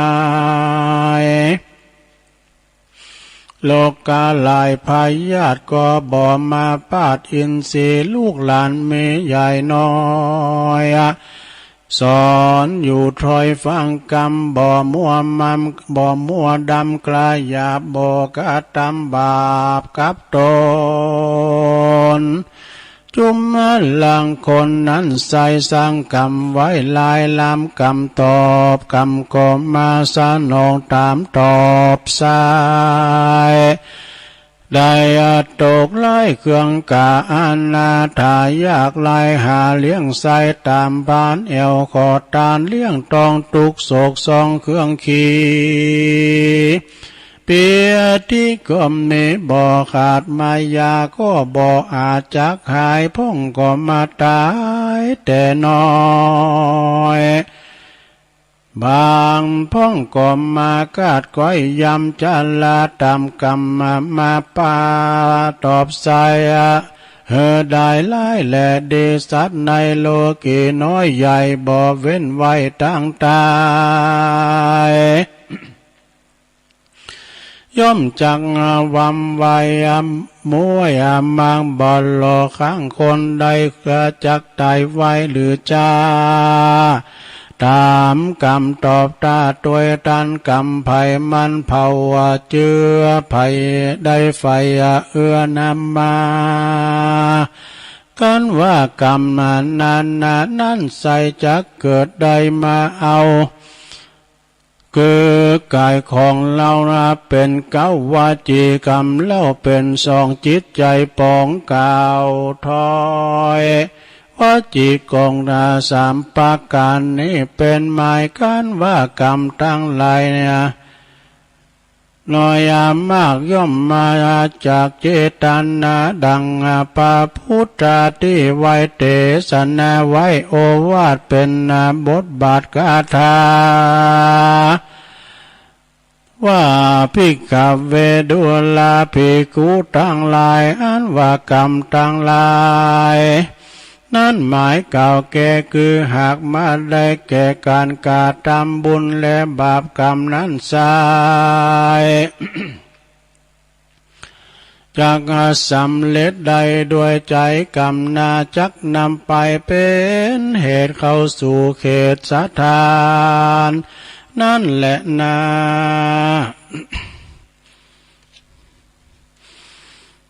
ดังสัตดาดังคนนาหนุ่มมาเทาวะมีใจบ่เศร้าเจยบานได้หืดตานบ่ขาดมีสินสะอาดหักษาภาวนาข้ามเจ้าบ่บาปเศร้าเมาวนย่อมมาเมื่อตนอย่าเมื่อตนก็อากาศชีวิตขาดใจตายบุญต่างหลายสร้างไว้จักปรากฏได้เล็งหันเมียหือจิตผายพันไปสู่ยังที่อยู่เกษมสีได้สดสาดีชื่นจอยในภาษาซอยเมืองสวรรค์นั้นแหละนะอันว่าบาปบุญนั้นนาอันว่าบาปบุญกรรมนั้นใส่ภัยสร้างไว้ลายลำย่อมมาตามขึ้นครอบสายองตอบด้วยไปบ่เร็วไวก็จะตามกาลละกว่าภัยมันจักด้วยตันตอบสายหือใดไล่แลดีกันแล้วว่าคนบุญมีนั่นเราว่าตุกคำเจ้าเจยบานกันว่าสร้างบาปหานั้นโสดย่อมมีตุกโทษเครื่องกาจุมสัทธามวลหมู่อันนั่งอยู่ฟังธรรมอยากกระทำกรรมบาปจุงมันหาบทางดีมีศีลธรรมมีอย่าได้ขาดอย่าได้ประมาทละสากันว่ามอลันนามวยมั่งจากโลกกว้างเมืองคนย่อมเอาตนไปเกิดที่ผาเสดเกษมใจดังพาตาปะทาธนาในกึดถอยบอกกากาดก้อยไกลกลาขอสัทธามวลหมู่จุงได้อยู่เจยบานโลกาหารพายาตจะได้มาปาดอินทรีอายุเมเตียงตะวันนั้นเล่าโสภายานได้ไกลกากลาดก้อยจุยใหญ่น้อยยิงใจแด่เตือนเนติตังขียาสังวันนันนาวิเศษจาห้องเหตุธรรมกรรมสอนก็บังโกมโสมเรศเด็ดแล้วเท่านี้ก่อนแล สาธุสาธุสาธุเอาแล้วจบไปแล้ว ทำกล่อมเมื่อเจ้านี้ก็เทศทำพระละมีปัญจัน บัดนี้ก็เทศทำกรรมสนองนะมีกกรรมเนาะศรัทธาญาติโยมทั้งหลายกรรมมุนาวัตติโลโกสัตว์โลกทั้งหลายเนาะยอมปีนไปตามกรรมไผกรรมมันเนาะคุณเฮาเกิดมาในสถานะก็บ่เหมือนกันร่างกายรูปร่างผิวพรรณต่ำสูงขาวดำบ่เหมือนกันเนาะศรัทธาเนาะอย่างเมืองไทยนี่ก็เป็นเอเชียเนาะเมืองฝรั่งนี่ปุดตู้เฮาพอฝรั่งคือสีเผือกไว้ สีขาวไว้นะเนาะมันก็ถิ่นได้ถิ่นนานจ้ะเนาะพันในพันนันเนี่ยเนาะศรัทธาญาติโยมทั้งหลายบางพองก็เกิดมาตุกไล่เขียนใจในกรรมในธรรมกรรมนี่นะบางพองก็เกิดมาอายุหมันยืนยาวอย่างเจ้าภาพอย่างอุ้ยลาเนี่ยเนาะอุ้ยมอนลาวงสายะเก่า16แล้วเนาะบาดเจ็บไข่เมยนาวยินยังซักอย่างนะศีลจำก็ดีมีความจำดีโทรศัพท์มาอย่างใดนะเก่า16นี่นะเนาะ ก็จกไผบุญมันร่างกายของคนเฮาสราบางคนก็ต่ำก้อยน้อยใจนะเกิดมาผิวพรรณวรรณะบางพงเนี่ยสราอย่ายอมเกิดมานะเป็นหุดเป็นหูนะเป็นหน้าตานี่พออย่างผิวพรรณอย่างบะขูดมันมีอย่างอาสรานี่นะแล้วบางพองในตุลุงเคยหันนะสราก่อนนี่ไปแอวงานตามงานวัดนี่สรามีคุณโหหลงสราเกิดมาใจกรรมเนอะแพบตาหยาบแล้วก็ปนเอานอนอยู่ที่หน้าศาลาแล้วก็แม่ไปก็วีเฝ้าอันนี้ก็แล้วก็เอาขันอันนี้ไปก็เอาสตั้งไปหอมนี่ออกงานใดดู อันนี้ก็เป็นกรรมอย่างหนึ่งนะศาลาหัวใหญ่แล้วก็ตัวน้อยนะอันนี้ออกงานวัดใดก็กรรมนะศาลาญาโยมเอาไปหันก็แปลกอกแปลกใจคุณโหหลงแต่ตัวน้อยอีก็มีนะคุณแข็งหักขาโดนก็มีมดแต่ห้อมหันอย่างนึงนะสระคุณไม่โหย มีเนาะอันนี้ออกงานเน้มใดนะคุณไม่โหยมันไม่มีสมองด้วยสระญาติโยมทั้งหลายสถานกรรมของภัยของมันนะบางคนเกิดมามีโรคภัยไข้เจ็บยังซักอย่างนะหมายความว่าเคยไปหงยุคหงยาอีกก็มีนะอายุ70 80 90 ปีก็ยังปั่นรถถีบได้อยู่อีกก็มีเนอะสถานเนอะแล้วแต่สถานการณ์กรรมภัยกรรมมันเหมือนกับปอจานนี่ซื้อได้ว่าปอจานวัดเฮานี่นะปอเป่งนี่เป็นอายุ83นี่สถานศีลจำดีเป็นจานวัดมาจาดมึนน่ะขับรถอีซูซุขึ้นมาดอยใดดู ศีลจำดีหูตาดีขับรถขึ้นดอยใดนี่ก็เนี่ยบุญไปบุญมันนาสถานฉะนั้นเราจะไปตกอยู่ในความประมาทบางพองก็เกิดมาจาดนี่โอ้มีเป็นคนปีโกนปีการไล่เค้นใจกึดเสียงอันใดก็บ้าใดนะเดียวกันเนอสถาตุลุงก็เอานี่มาวาทำกรรมเนี่ยก็นอกสถานเนาะเวลาตุลุงหลายอยู่นะก็อินดูเปิ้นนะอินดูอย่างตุอินดูเดียวว่าเปิ้นจะฟังก็โกจะรำคาญตุลุงก็จะเก่งแก่ตุลุงว่าเปิดซ้ายมีไผโทรมาอีกกันเนาะเปิ้นไปเยการทำงานกันก็เลยจะเอานิทานมาเล่าถ้าเรานิทานธรรมนี่ก็แก่คัดแก่เคินได้นะสดาแต่มันเป็นนิทานธรรมนะบัดใจมาแต่งเลยกันอันนี้นะสดาญาติโยมทั้งหลายนิทานนี่เก่าขนาดสดานะเรื่องอภัยโจรนี่จะฮื้อไปลองฟังก่อนอภัยโจรนี่นะเคยเล่นเราแล้วก็เห็นเนาะยังมีโจรคนหนึ่งเจว่าอภัยโจร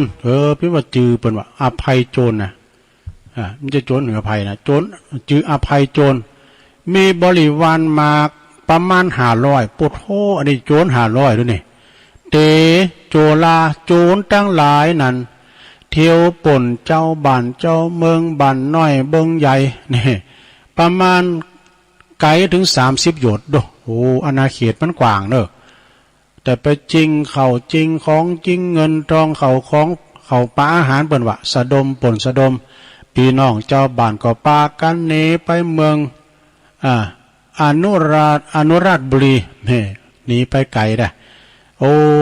โดยความโกแก่โจรทั้งหลายนั่นเองที่หนีบอกบ้านเมืองปัญหามันป่นจีสะดม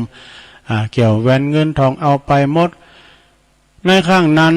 คุณทั้งหลายก็บ่ได้ไปสู่ก็บ่ได้ไปสู่เขาสู่วันคิรีวิหารว่าเปิดว่าจะไปไหวนมัสการพระธาตุเอกติวสังยังมีวันหนึ่งเนี่ยโจรทั้งหลายเนี่ยโจรทั้งหลายเนี่ยก็โจร500นี่นะปรากฏว่าโจรทั้งหลายก็โจรกันจะไปป่นคีรีวิหารนี่เปิดจะเอาของสงฆ์เนี่ยของวัดก็ของสงฆ์เนาะปากันไปจะไปป่นคีรีวิหารเปิดจะเอาของสงฆ์ของเจดีย์คุณรักษาอารามเนาะคุณรักษาอารามทั้งปวงหันว่าโจรมันมาหนักจึงปากันไปบอกเหตุให้แก่พระเถระผู้ใหญ่พระเถระผู้ใหญ่ก็ถามคุณรักษาอาวาสคุณรักษาอารามว่าข้าวสารและก็เนื้อปลาเนยนมมีหรือไม่นะคุณรักษาอาวาสก็บอกว่ามีแต่ของสงฆ์มันจะของว่ามีแต่ของสงฆ์เนี่ยเนาะพระเถระก็จึงบอกว่าท่านจงนำเอา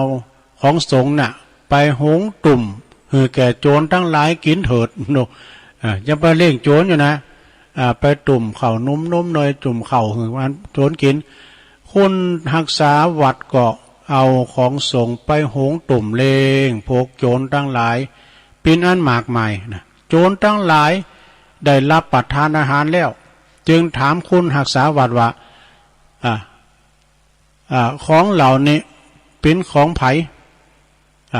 แล้วก็ไผหือนำเอาของหมดนี้มาหือเฮาบริโภคนี่นะถามว่าไผสั่งมาแหมกินเนี่ยนะคุณรักษาวัดก็บอกว่าโอ้มันใจไผที่ไหนแหละพระเถระผู้ใหญ่นั่นน่ะเปิ้นใจหือข้าพเจ้าเนี่ยเอามาหือตันมาเลงนะเลี้ยงหือตันเขากินอิ่มน้ำสำราญโจรทั้งหลายก็ปากัน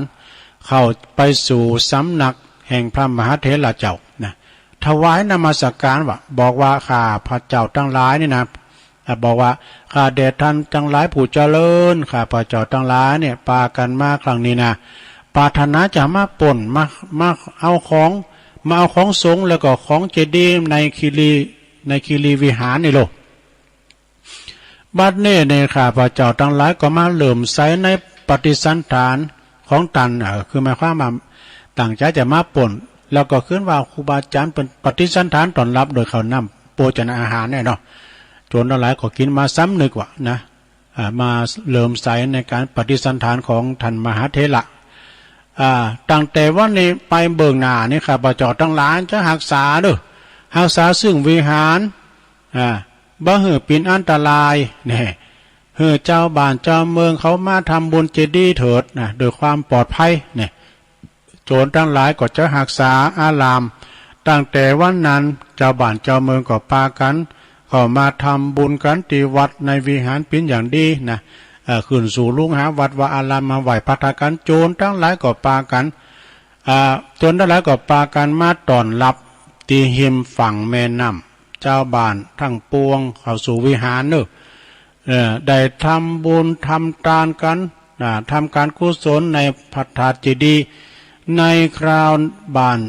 ในเจ้าบ้านเจ้าเมืองทั้งหลายถวายแก่พระสงฆ์เนาะถวายท่านแก่พระสงฆ์ของตีเหลือพกก็เล่งพกโจรทั้งหลายด้วยนี่หมายความว่าเปิ้นเล่งข้าวน้ำโภชนาอาหารน่ะพระเจ้าพระสงฆ์ได้ชั้นแล้วก็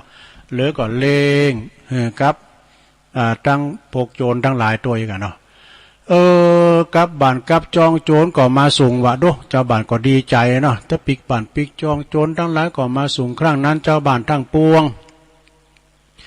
หูว่าโจรรักษาปินตีสบายอกสบายใจบ่มีอันตรายใดๆเกิดขึ้นเนี่ยก็ปากันมาทำบุญหืดตานปินอันหมากหนักขึ้นมาเลยดู มีความปลอดภัยเนาะในชีวิตและทรัพย์สินเนี่ยด้วยอานิสงส์ในอติการทำอามิสถาอามิตรปฏิสันฐาน เอกะติวาสังยังมีวันหนึ่งพระภิกษุทั้งหลายก็ได้อู่กันว่ามหาเถระนี่เอาของสงฆ์ไปหือแก่โจรพกโจรทั้งหลายนี่บ่สมควรเนอะนี่ดูเจ้าทั้งหลายก็ขึ้นมาอี้ดำแล้วนะพระเถระ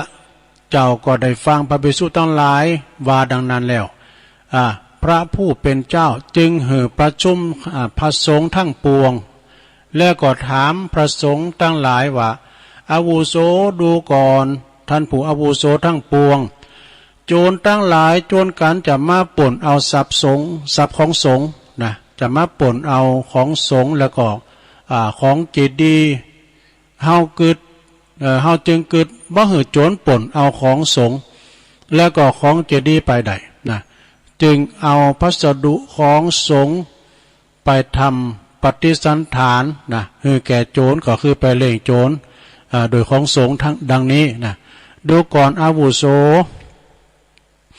ตันจงกะลากาของสงฆ์กับของเจดีย์นั้นเฮาหันว่าราคาข้างไหนที่จะมันจะหนักกว่ากันภิกษุทั้งหลายก็คำนวณราคาจึงว่าของสงฆ์แล้วก็ของเจดีย์ที่โจรบัดได้ลักเอาไป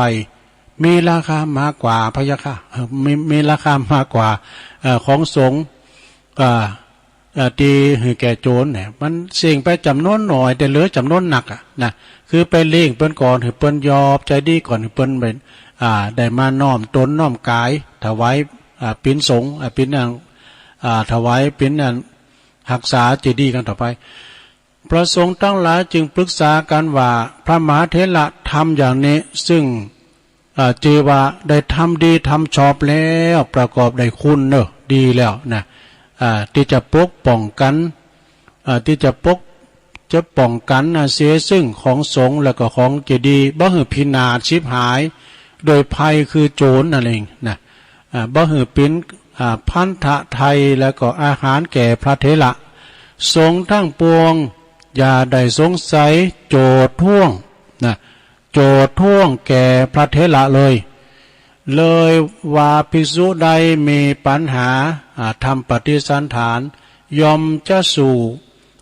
ะอยู่เป็นสุขสำราญในโลกนี้นะโจรทั้งหลายที่บ่มาเบียดเบียนนะดังวิสัชนามาดังนี้อันหนึ่งพระภิกษุจึงจะสงเคราะห์ด้วยอามิตรแก่บุคคลที่แป้แก่สงคราม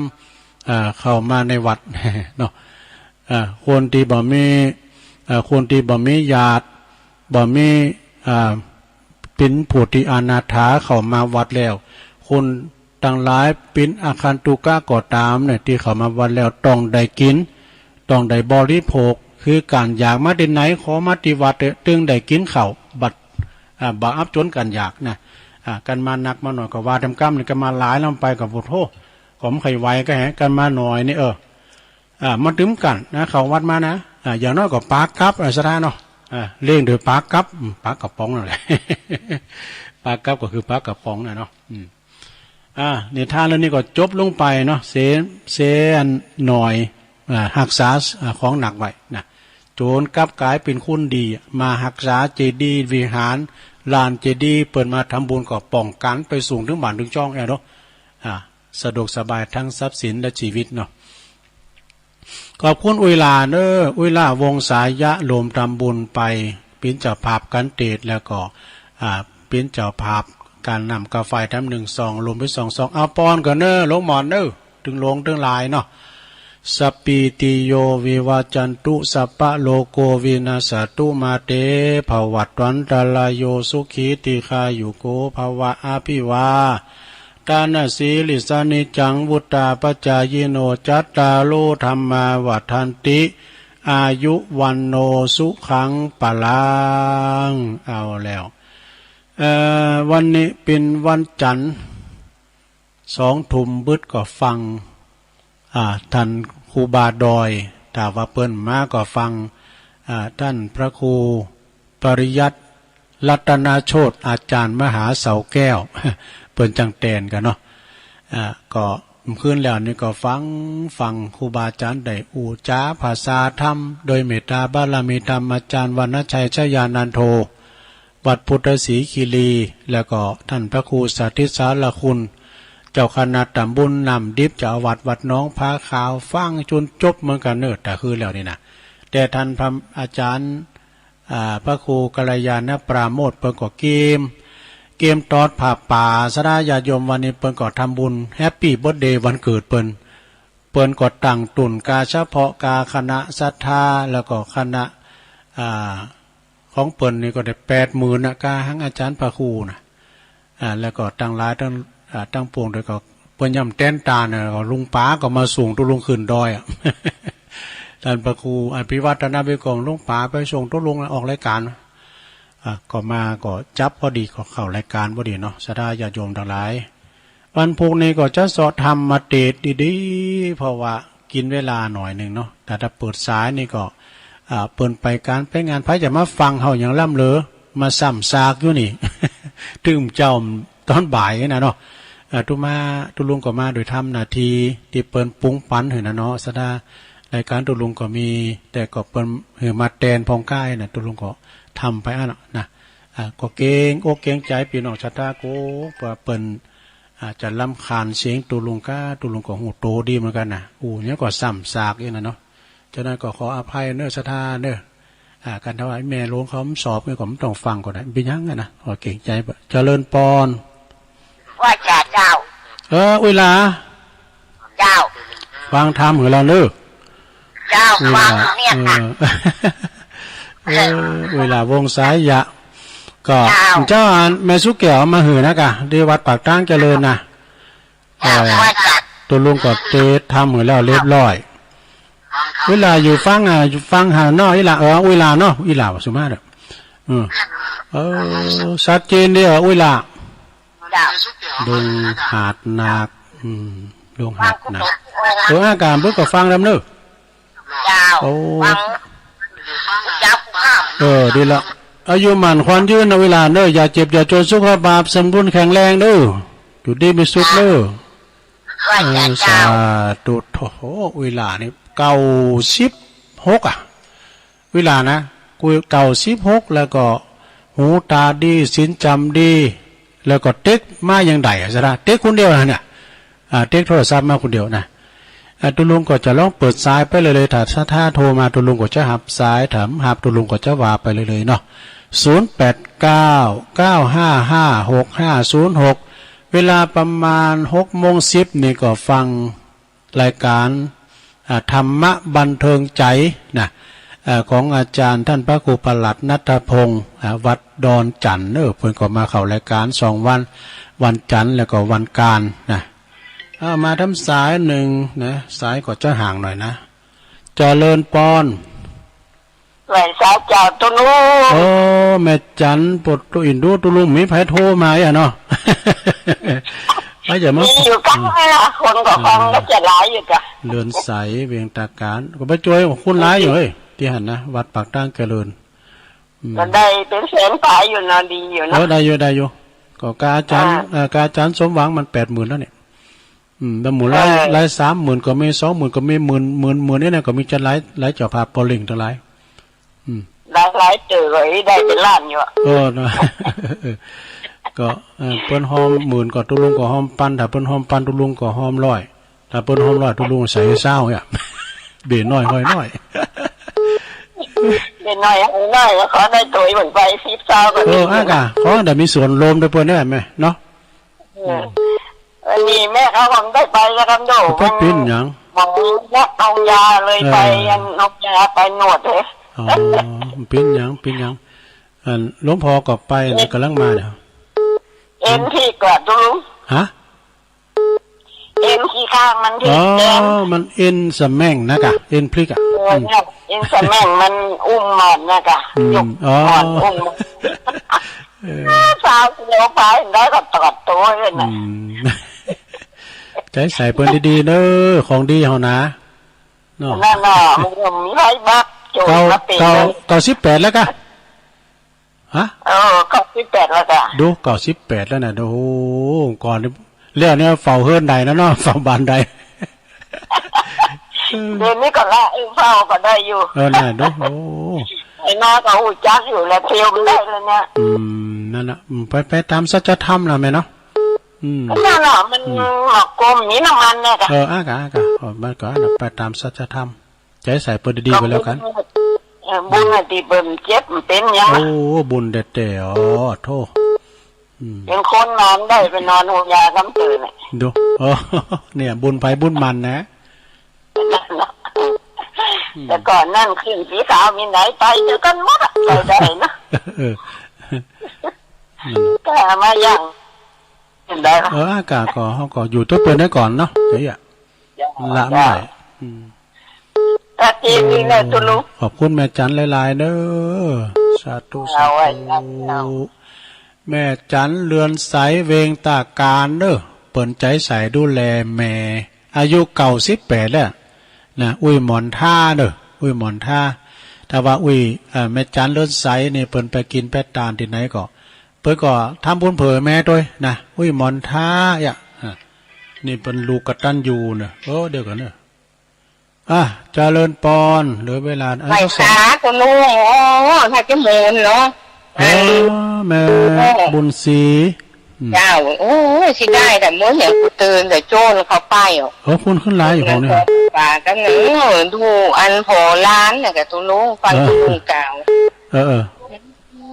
ปิ้นยังเขาก็ฟังนุโมทนาไหวชาก็คนนั่นนั่งไปดูนี่นะอากะไปปิ้นยัง